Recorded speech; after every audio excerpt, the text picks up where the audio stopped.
Wala? Oo. Guys, ito tayo ngayon, magte-test tayo ng solar DC solar pump, DC water pump, 180 watts. So 12 volts siya.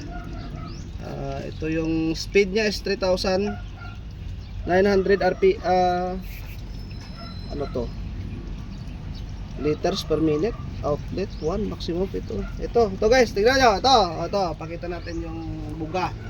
Naka pressure switch na siya, nilagyan na natin ng pressure switch.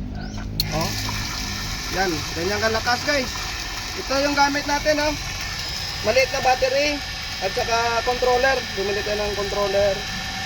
So ganyan yung buga niya. Ito, ganyan kalakas, patayin natin ngayon. Try natin patayin. Namatay yung pressure switch. So yan yung ginawa natin ngayon with tangke na malaki. So subukan natin talaga kung gaano katibay itong ginagawa natin. Kitin mo? Diba? Lakas. Ganda, maganda. So mag solar na tayo.